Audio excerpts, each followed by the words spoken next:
Welcome to the Her Empowered Divorce Live show. I'm your host, Beverly Price. I'm the empowering divorce coach who guides you on your divorce journey. I prepare you for the complex process ahead every step of the way, from beginning to end and recovery afterward. My goal for this show is to empower you from the moment you are considering divorce to confidently move forward, avoid common mistakes, and have the most successful divorce possible. Most women were raised to invest in everyone: husbands, children, family, and friends, with both time and money, but not ourselves. Yet we will invest significant time and money planning our weddings, but not our divorces. And these can have devastating lifelong impacts. That's why I'm so passionate about investing in ourselves.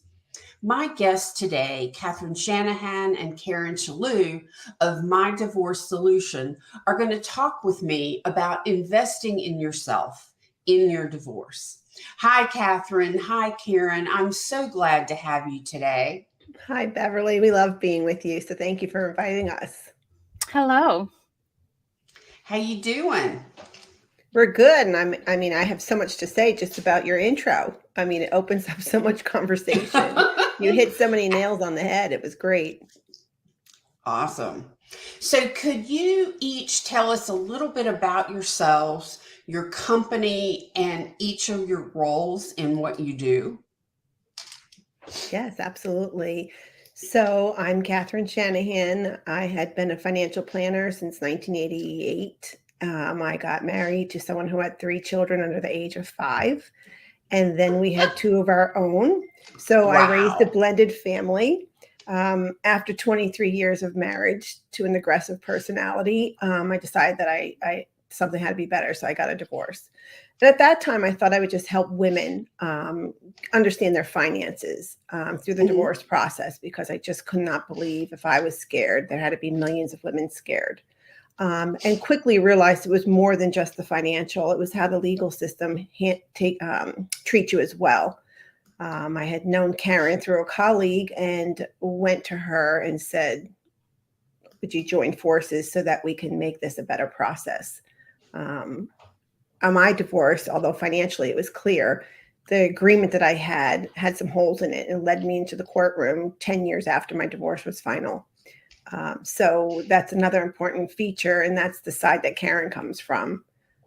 Karen, I'll let you take it away there and talk about yourself. Okay. All right. Yes, my divorce was very different than Catherine. I was very young, 30 years old, but had been married 10 years. And it was a very difficult decision because I lived in the Bible Belt, where you just don't leave a Oh, marriage, especially at that age. yes. So, I thought I would be okay because I worked at a law firm and I had the best attorneys available to me, but it was a very difficult road. Not only disconnecting from my family, but also navigating the divorce process with zero financial clarity. So when I got through my divorce and spending my $50,000 on the custody battle and separating what little assets we had, we probably spent more divorcing than we ever owned. I realized that there is a huge missing piece, and I too ended up in court defending my ex-husband's bankruptcy. That was ended up to be my responsibility because my name was never taken off the business. So when Catherine came to me, I was ready to do something different. I had spent 30 years in the legal industry by that point as a paralegal and firm administrator. I knew litigation and I knew the gap between financial clarity and legal requirements. And there's a huge gap. And if you've gone through the divorce process, you've probably experienced it. And so that's why we created our company, My Divorce Solution, to really help people understand that preparation is the critical first step, or the step at any place you are in the divorce process. If you haven't done it, it's time to start and prepare and move forward. It makes a difference. Absolutely. So, if we jump a little bit to the topic of the show, Why do you both think investing in yourself is so important in divorce? Wow. If you don't invest in yourself, you're not making smart decisions. And at the end of the day, everyone goes home and you are stuck sitting in your room by yourself, moving forward. And you can't undo those decisions that you made. So all Yeah. these people who are saying, oh, I'll take care of this for you, even your spouse, I'll always take care of you, or your attorney, oh, I'm doing the best for you, or I'm doing this for you. If they're doing the best for you, then they want you to be financially clear. And yes, do you have to pay a professional to help you become financially clear? Yeah, you do. And so anyone that tells you that you should not do that, they're telling you you're not worthy of that information, that you're not smart enough to hold financial information in your own hands. And shame on them, because whether you have a bad relationship with money or a good relationship with money, or if you've never taken care of money or you've always taken care of money, this is a stressful process. And so you have the smarts, you have the ability to get this information, and no one should tell you you shouldn't. Yeah, Absolutely. I agree with that. And, I think a lot of people just do not understand that investing in yourself, especially in divorce, is so important, because if you don't, you're going to be paying the monster of the divorce process, is essentially what it is. And then you're still going to have to circle back and do something different, or you're going to end up with an inability to support yourself and your kids and having financial knowledge moving forward. A lot of people don't really, I think, to your point, Beverly, investing in yourself and getting good emotional support and good financial clarity is, while it may seem like you can't really see the tangibles in the moment, but they're there. And it's really like doing surgery on yourself and not hiring a surgeon. It's that important to make sure that you make the best decisions during this process, because there is impact for the rest of your life. Absolutely. So, I usually recommend that the core divorce team consists of a divorce coach, the divorce financial professional, and the legal professional, whether it's an attorney or a mediator. Why do you think a divorce team is so critical to a person that's going through divorce? Well, if you're a sports fan out there, can you imagine if your team ran out there without a coach, without a leader, a captain? What would happen? Everybody would be running all over the field thinking they knew what was best. And where would the football be, or the soccer ball, or where would a dance go if you don't have someone choreographing the dance, So it's the same thing with divorce. Asking for help does not imply that you're weak. And everyone has a specialty. So true. Right? And so it takes more courage to invest in yourself and get that help. And overall expenditure is reduced if you are adequately being supported. That's Everyone, such a good point. Yeah. right? And everyone should be complimenting their services to the end result of their client. We all work for the client. We all work for the person who's hiring us. They don't work for us. So if we can't all work together, you're with the wrong team. But you need a team in this. We have CEOs of huge corporations that come to us, because when it's you going through it, it's too emotional to make decisions. You overlook something that you think might be so little, but 5 years later you say, "Holy crap! I looked over that because I was a little blurry there, and I didn't have another set of eyes pointing that out." You can't undo this. And then how do you move on with your life if you have so much regret there? Right. Yeah. I think that an example of that is, imagine that when you combine the coach and the financial professional and compare it to, do you want your attorney to manage your emotions, to prepare you for the process, to guide you, and to help you analyze your financial position? Think about you're paying an attorney $500 an hour or more. If this team could just save you 10 hours, that's $5,000 that you could save. And usually it's a lot more time than that. So Catherine is so right that while on the outside you might think this team is more people and more expense, it's actually much less expense in the long run. Karen, do you have any comment on that? Well, I typically have a conversation with our clients coming in, how important it is to be prepared emotionally, physically, and financially.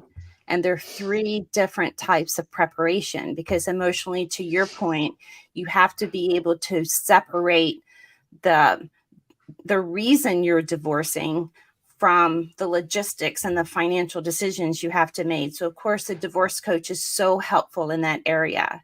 And then logistically or physically, do I stay in the home? Do I leave? What do I do? What's the next court date, or what am I up against legally? That's physically prepared. And then financially prepared is obviously understanding what you have, what you own, what you can afford, what your future may potentially look like for you, and then making decisions based on that. We just had a recent client come through, and they're ready to go to mediation. And she said, I just have a few questions. And she really thought she just had a few questions. But by the time she went through our assessment, first of all, she realized she needed a coach and wasn't managing her emotions, because every other day she's going back to her attorney to change her mind. Then she's asking me, do I, move back into my home? She had moved out. She had made all of these impulsive decisions and realized that maybe she hadn't situated herself in a way that was going to benefit her moving forward.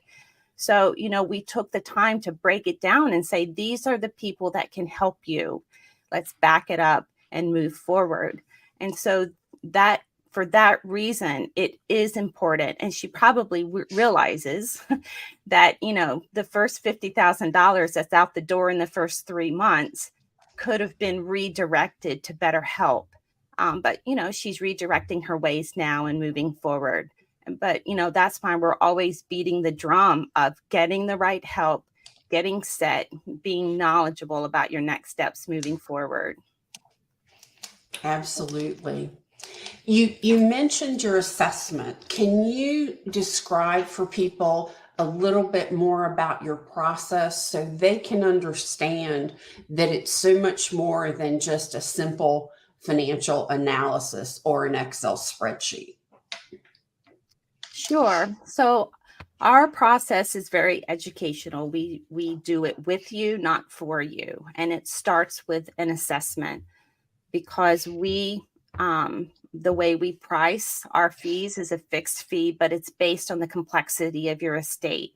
So when you come through and take an assessment, you will be speaking with a lead advisor, going through the components of your estate, which many people don't even know what the components are, even if they're well into the divorce. They don't understand the complexity of what they're trying to decide. So during that assessment call, we break it down, and it's very clear what you have and what the issues are. And from there, we set a fixed fee so that we can then engage with you to help you understand what's marital and separate, or community and separate property, what your division scenarios may be, what your budget is, how to fill out a financial disclosure. How many people have just been handed that document to fill out without understanding what every line item means? And that is critical information. And then considerations to help people understand, for every asset and debt you're dividing, it's more than just getting 50% or 55%. There's more things you have to negotiate and be aware of to get a good, solid financial agreement. So all of that is wrapped up with a bow in a document called a divorce financial portrait that you can use with your mediator. You can share with your spouse. You can take it to your attorney, or you can just use it as your cliff notes when you're working with your entire divorce team. Absolutely. Catherine, I've heard so many of my clients say that their spouse comes to them and says, oh, you don't need a financial analysis. You don't need all this paperwork. Here's what I can give you. Let's just settle on this. Is that a warning sign? Yes. Yes. Sometimes it's not about what we need, it's about what we want. And if you want financial clarity, then you don't need permission for someone to tell you what you need, right? So if you think if you back that up, that same spouse probably didn't ask you about purchasing a car or spending money outside of the marriage, even though they didn't really need to do that, right? So if you are questioning anything financially, then you need financial clarity and you need to invest in yourself. So you can say, I appreciate your input there, but I have my own opinion on that, and then get the information that you need. So please, if you take anything away from this, you do not need permission to get financial clarity. It is your right to know what is rightfully yours, and you can only do that based on data, not on emotions. Absolutely. And it's also, I think it's a sign that somebody might not want you to have financial clarity. What do you think, Karen? Absolutely, because it's control, right? So, when a spouse comes, because we have over a 90% participation rate from a spouse, even those aggressive spouses do participate in our process. And that's really valuable to our clients. So, if they're saying that they'll take care of you and that they'll give you all the information, and why would you pay $5,000 or what have you to get financial clarity? Then you say, thank you. Where's the data, the documents to support this? Anybody can write a number on any kind of Excel worksheet. And then if you get that documentation and you're not clear still, because that documentation isn't always thorough. I'll see someone get a statement that has 30 pages and all we get is page 2 and 4. Well, what happened to the other 28 pages of that document, right? So no one gets to tell you what you need to look at. You need a full, complete documentation of every piece, every number that's being negotiated. Absolutely. Absolutely. That's so true. And I just want to add a little bit there because a lot of times I experience couples or our clients who are sometimes not the financial manager of the family, and they feel stuck because their spouse is telling them what to do and how to do it, and they feel like they're still being managed. And I look at it from a space of where they're doing what they always have done, right? They've always managed the money. You've always acquiesced to that. And so they're just behaving like they've always behaved. Now it's time for you to become informed and in the know and be at the table to make good negotiation decisions for yourself. And that sometimes helps people understand that it's not really good guy, bad guy. It's just you stepping into your power and understanding what you have and how that you're going to make that work for you moving forward. It's a whole, you're really learning a different language and creating a different relationship moving forward. And that is part of this process. So true. Such good points. Do you find yourself encountering, kind of following on to what you said, Karen, do you find yourself encountering financial abuse? And if so, how do you deal with that? And how do you deal with the client? Yeah, I think Catherine's going to have a little bit more to say than I am because she's really good in this space. But yes, we see financial abuse a lot in the form of,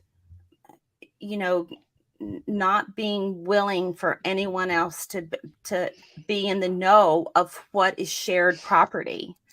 So, and thinking that that is right and okay.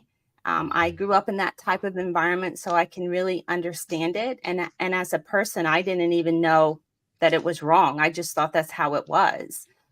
Certainly not that way now, but it is financial abuse, and there are steps to take, and that's part of our process is climbing out of that so that you can make better decisions for yourself.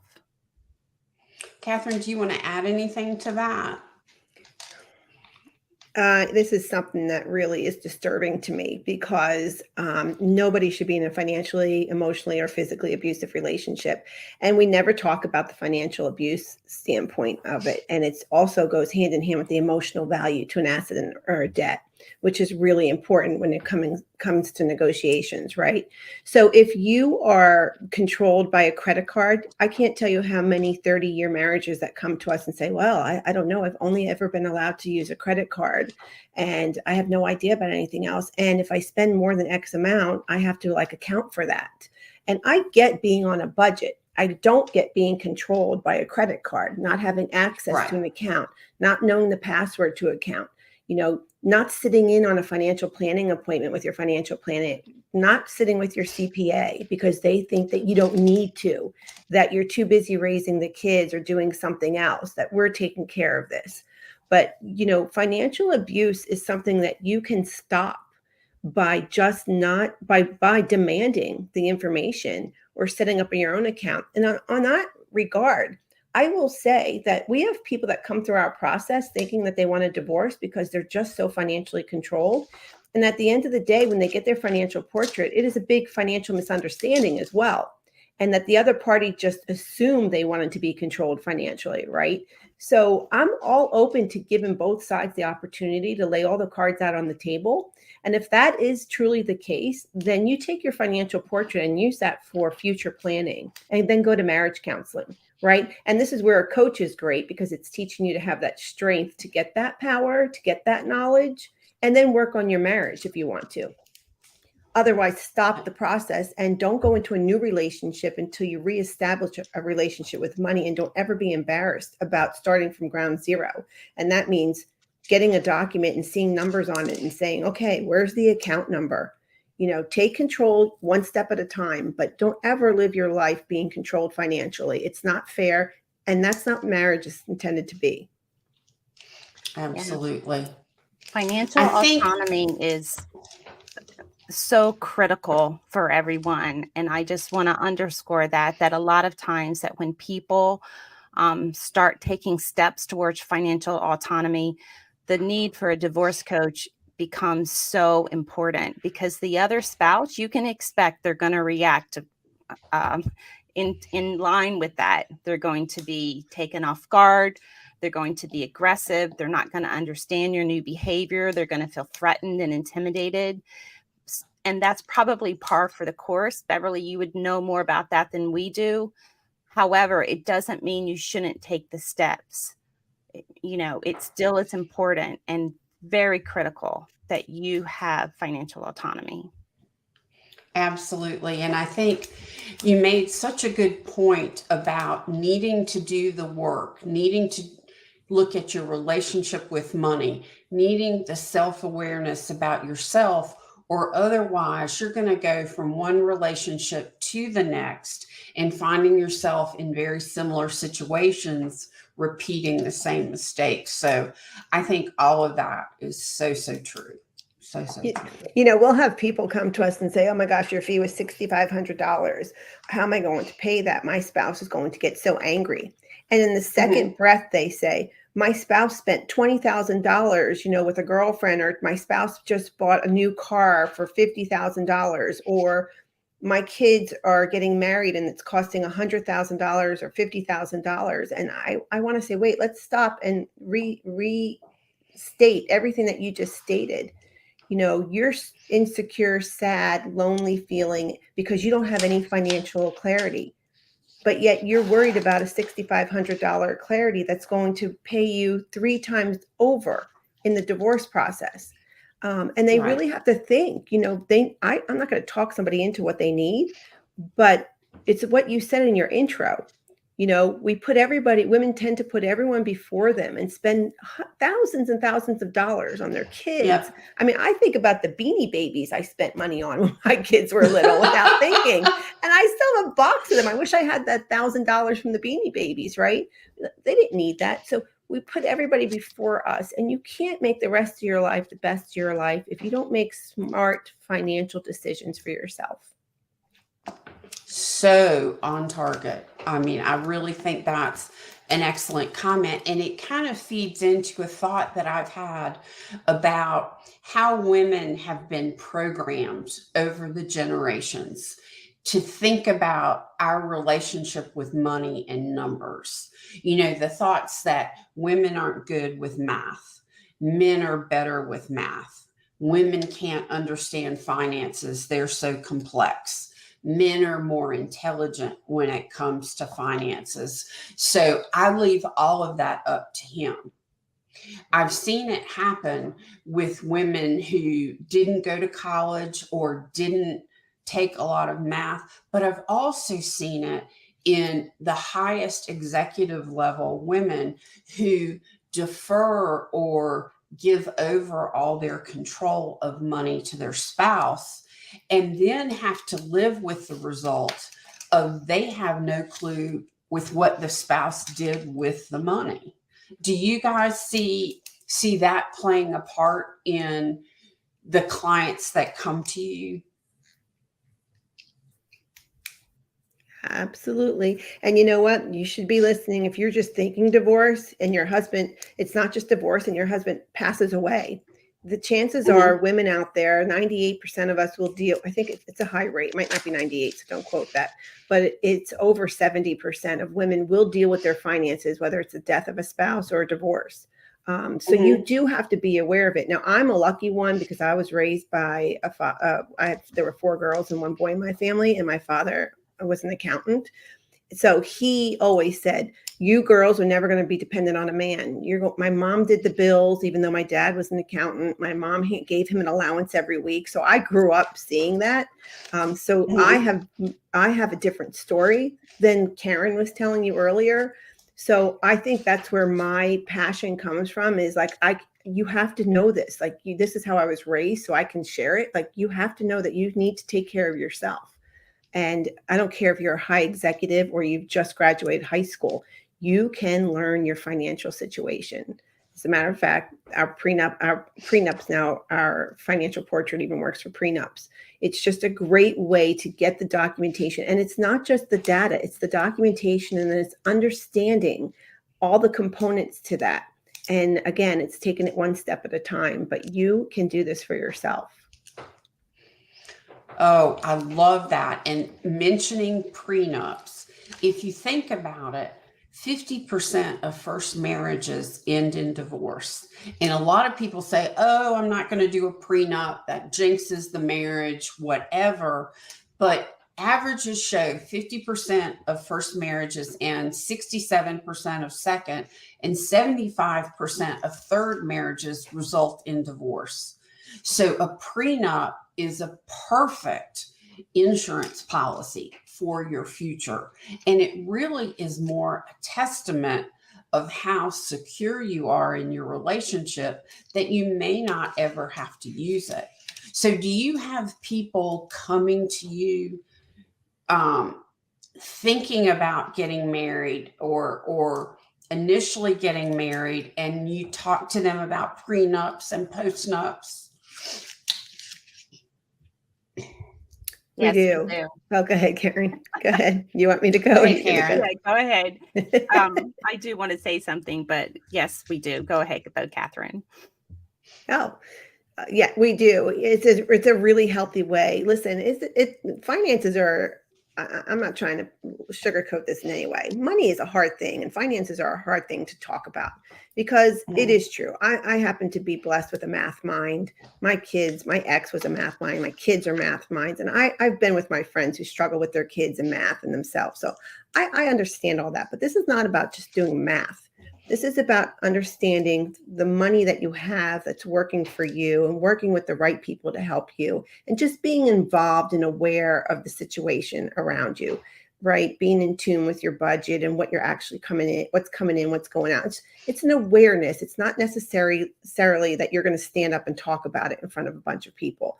So don't be scared about that. The prenups scenarios with us is that we're not attorneys. So we don't look at it from an attorney point of view. We look at it from an expectation point of view. And, you talked again earlier about weddings. My daughter got married 3 years ago. I see what my friends are spending on their weddings right now. And everyone is talking about the food and the budget and the dress and this and that. Nobody's talking about what are the expectations of the two parties going into this. You're both, most kids are both working. So you have the two incomes. Well, I remember saying to my daughter, what if you don't want to work when you have kids? What if your husband doesn't want to work and he wants to be a stay-at-home? Have you two discussed that? Have you discussed a joint budget? Nobody wants to discuss that. They're so afraid to bring it up because it brings so much tension to the table, right? But they'll talk about sex all day long. They'll get mad if you don't have sex one day, because that, if you say you have a headache, that's supposed to be a big thing. But what if you want to talk about finances? There should be a safe space in your relationship to talk about that, because then how will you know what your expectations are when the tough stuff arises? So instead of spending your money about all the dress and all that, talk about, do we need a prenup here? And sometimes it's your parents that need the prenup for you because they have estates that they're afraid about. So respect your parents a little bit. Take it in that regard too. Or just say, I want to talk about our expectations and make sure we're on the same page here. It's just as important as your religion and anything else that you're talking about. Probably actually more important is your financial life. Absolutely. Yeah, that's so true. I love the going back, the comment you made that 90% of your clients involve the spouse in the process. I think that's amazing. What do you do with the other 10% if the spouse isn't forthcoming with the information that's needed to complete the financial picture? So most of our clients are surprised as to how much information and documentation they actually have access to. So let's just start there. They think they don't have access, but they do have access. They just need to know the pathway to that access. So once we go through that exercise with them and help them understand how to get it, sometimes we have to get on the phone with them to get it. But once they have it, then we can identify the documentation that is probably missing. And in this age of technology, it's not that difficult to find. So from there, we will list it on the portrait that this documentation is missing. And if they need to go to an attorney, or if we reach out to the spouse again and they go to an attorney, usually that attorney will tell them, you will save money by engaging in this process. But even if not, we've limited the enormous gap of discovery that everyone goes through. The financial discovery is the most expensive part of divorce. It's like spreading a net to gather all the fish. But we can just help you focus on the documents that are really necessary to complete the assessment and then go from there. And it at least limits the scope. That's great. Catherine, do you have something you want to add to that? No, I think Karen hit it nail on the head. If we have to wait for information, we wait for information. And unfortunately, 1% of the cases will go to litigation. And if you have to wait on subpoenas, you have to wait on subpoenas. But I always find it interesting that even that 10% that do not want to participate, after $50,000 into it with your other attorney, they come back. Yeah. They come back and they want to participate because, truth be told, I say this all the time. I say it to Karen, probably. I'm sorry, Karen. I probably say this to you 1,000 times a day. But why do we need two attorneys collecting the same data? It just doesn't even make logistical sense to me, right? Right. The only reason why you need that is because one side is trying to do something different than the other side, in my opinion, right? So if we could gather that information, why would you not want to come through one streamlined process to gather the information and then have a symmetry among information to provide to your attorneys for them to do their strategy based on the law of what you have, right? Then you could just argue about what each of you want, and you both have to compromise. So this really doesn't have to be as difficult as this industry has made it. Right. And it's all in that it's all in that exercise of financial autonomy, right? So first you know what you have, And I'm very much involved in the document collection process in my role as legal liaison, and I'll educate my clients to just hold off nitpicking your spouse about, I need this, I need that, why won't you give me this? Just stop and figure out what you have and what you need, and then deliver that request in a sophisticated way where it's clear that you're taking steps for yourself and you're becoming in the know, and then you're becoming a force to be respected and a force to be dealt with. And it's very different relationship than nitpicking and arguing, and then it just escalates where you don't need to have those conversations. And again, that's where a divorce coach comes in to help manage that, because I can only say it. I don't know how to help manage it, but I can see that it needs to be done so that everyone has the best opportunity to get through this with the least amount of adversity. Oh my God, Karen, that reminds me, Beverly, this is a story from just yesterday. We're on with an attorney and a client. They're both spouses are in 100 grand with their attorneys because they're just so combative with each other. And they get so caught up in this, and then they're on the eve of a trial. Like, we do have some cases that have to go to trial, right? So we just work with their attorney with the financial piece. And listening to them talk, it came to the point about a car. They had one car that was worth maybe $15,000. And immediately our client says to her attorney, no, I want that. Because she said, what about the car? No, she's not getting that. I'm not splitting that. And I'm listening. And I had to turn to our client on Zoom and say, do you really want to fight over the car that's $8,000 on your side? Or do you just, and she goes, no. She needed a little reset about what the dollar value actually was that she was talking about, because she started to get into the emotional part of the negotiation. And her attorney is just going by what she wants, right? That's what the attorney has to do. Like, what do you want? And so then she said, no, I don't care about the car, right? Because that would have been a whole nother $10,000 battle there for a $19,000 car. So know what you have and what you need to compromise on, and save your battles. My mom always taught me, pick your battles when raising the kids, right? And this is the same thing. You know, when we go through a division scenario, you're going to know your best case scenario, your next best case, and when you know the one that you can walk away with, that you'll probably walk away with and be okay with. And when you know that, you're making smart financial decisions. Yeah, I think if I encourage clients to think about, every argument has a ticking clock. And so is your argument worth that $500 an hour? And I think that gives them perspective. Yeah, that's great. But Karen and Catherine, thank you so much for being with me today. This has been so informative, and I know the listeners are going to learn a lot.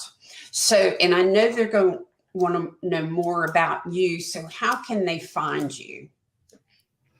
So they can go to our website, mydivorcesolution.com. There you can find where to take a free assessment. You'll find information about the MDS community, where you get tons of resources, and where our former clients and current clients all kind of reside and have a community. It's all financially speaking. We have WeChat Divorce Podcast. We're on all the social media channels, and we really look forward to learning more about you. Awesome. And again, thank you for being my guest today. It has been a pleasure. Thank you for having us, Beverly. Thank you. Absolutely. And I'd like to give a special shout out thank you to our sponsor, SoberLink, who works in the area of alcohol monitoring systems. So many divorces, and I think it's upwards of 24% of divorces cite alcohol abuse as a major cause of the divorce. SoberLink provides alcohol monitoring technology to determine not only is the spouse sober, but also protects your children. And thank you for being with us today on Her Empowered Divorce Live. With the right support and guidance, you can move through the divorce process with knowledge, skills, and confidence. And I can help you navigate the process, come to terms with your emotions, avoid costly mistakes, find your true voice, and be empowered. Most women, as we've said earlier, have spent a lifetime investing in others while neglecting themselves, and divorce is not a time to do that. If you're interested in learning more, schedule a free consultation at herempowereddivorce.com to learn how to save time, money, and heartache. Until next time, take care and stay empowered.